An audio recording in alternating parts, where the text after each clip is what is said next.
In the main video, we described a draw a square test for curved space. Here we present a related test involving parallel propagation. We covered that in the previous video. Here's the idea. Suppose in flat space you draw a triangle. Then take a vector, an arrow indicating direction, and move it around the triangle, keeping it parallel at all times. When it returns to the starting point, it will be identical to the initial vector. Now consider a curved space. Again, draw a triangle, that is 3 points connected by geodesics, and again take a vector and move it around the triangle, keeping it parallel at all times. When it returns to the starting point, it, in general, will not be the same as the initial vector. The difference between the initial and final vectors characterizes the curvature of the surface. Indeed, the concept of parallel is complicated in a curved space. To develop the math, we consider parallel propagation along two paths between two nearby points. Let x represent the initial point and w the initial vector. Let dx hat be a small displacement and parallel propagate w to the point x plus dx hat, resulting in a vector w hat.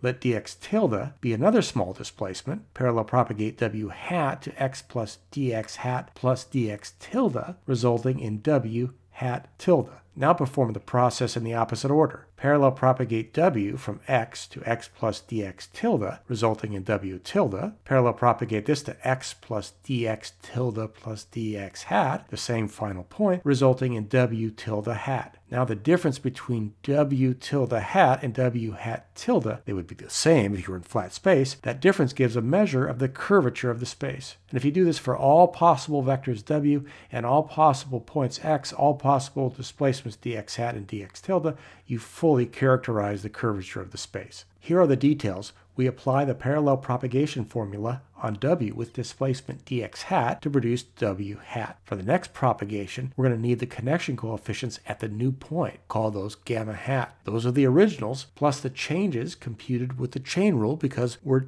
moving the x-coordinates. So now use these to parallel propagate w hat to the final point, producing w hat tilde. The second path is identical to the first, except we just exchange the hat and tilde symbols. We do it in the opposite order. Now form the difference of the second path results with the first path results. There's a bit of messy but straightforward algebra where many terms cancel, resulting in the expression shown here.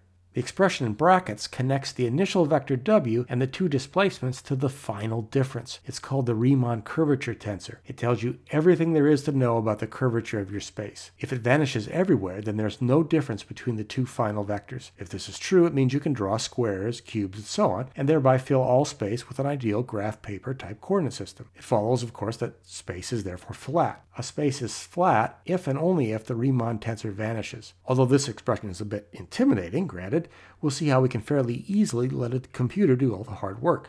A specific case of parallel propagation leads to an idea called geodesic deviation. We go through the same steps as before, but now we think of the vector w as specifically what we've called the tangent vector, what in physics would be the velocity, so that the dx hat now represents the displacement along a particle's path. Now, the difference between the final two vectors represents the difference in velocity of two nearby particles that start off traveling in parallel. A change in velocity implies an acceleration. So now our expression with the Riemann tensor is giving us a little delta A of acceleration of two particles separated by dx tilde and initially moving in parallel after having traveled the distance ds. Here's an example on the surface of a sphere. Suppose we start off with 2 points on the equator. The equator is a great circle. Its center is the center of the sphere, so it's a geodesic. If we take our vector w to point towards the North Pole, when we parallel propagate it to the neighboring point, it will still point towards the North Pole. That is, along a line of constant longitude. Lines of constant longitude are also great circles, hence geodesics.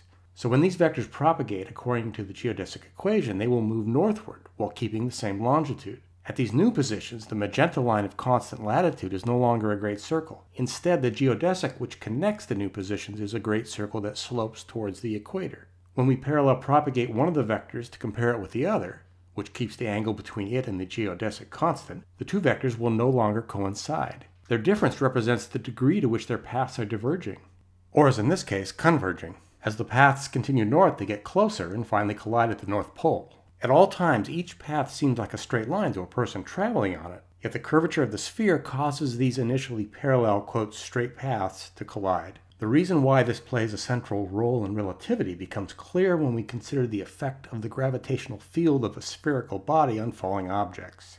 Suppose we release two objects from rest at the same height above a planet. As they fall, the distance between them will decrease because they are both heading towards the center of the planet. In relativity, this convergence of paths is considered to be a manifestation of geodesic deviation in curved spacetime. Now in video 7b, we saw that a cloud of objects falling from rest in a gravitational field may change shape but will not change volume, at least for a short period of time. Let's look at this in terms of geodesic deviation. Suppose we have a two-dimensional space with coordinates x1 and x2. We start with a small ball with equal diameters in the two dimensions. We parallel propagate a tangent vector to all points of the ball. Then we allow each point to follow a geodesic in that direction. If the space is curved, geodesic deviation will cause the paths to either diverge or converge. The resulting ball may expand in one dimension but shrink in the other, or expand in both or shrink in both. The change is related to the geodesic deviation in that dimension. Consider the x1 direction. The endpoints of the horizontal diameter differ only in their x1 component, so the dx tilde vector will have only an x1 component. And we are only interested in the acceleration in the x1 direction because that is what will expand or shrink that diameter. So we are only interested in delta A1 with the displacement dx tilde 1. Calling the value of dx tilde 1 epsilon, we end up with R1J1L times WJ epsilon. For the second dimension, the only change is that we look at delta A2 with displacement dx tilde 2. Again, let dx tilde 2 have value epsilon, and we end up with R2J2L times WJ epsilon. If one of these is positive and the other negative, their effects on the volume may cancel out. This leads us to define the Ricci tensor. If the sum of all these accelerations is 0, the volume will be preserved. But each of those expressions has a common WJ epsilon that can be factored out. We're left with R1J1L plus R2J2L plus, and so on for as many dimensions as there are. That is, from the original Riemann tensor, Rijkl, it's only the terms with I equals k that affect volume. So we define Rij equals the sum over k from 1, 2, 3, up to the number of dimensions of Rkjkl. Of course, using Einstein's summation convention, we can just write Rkjkl, and the summation over k is understood. This is the Ricci tensor, and if this object vanishes, even though our space may be curved, then the geodesics work together so as to not change volume, and we say that the space is Ricci flat. Indeed, here we have good old Albert writing the condition for Ricci flatness. As we'll see in general relativity, this serves as the law of gravity in empty space.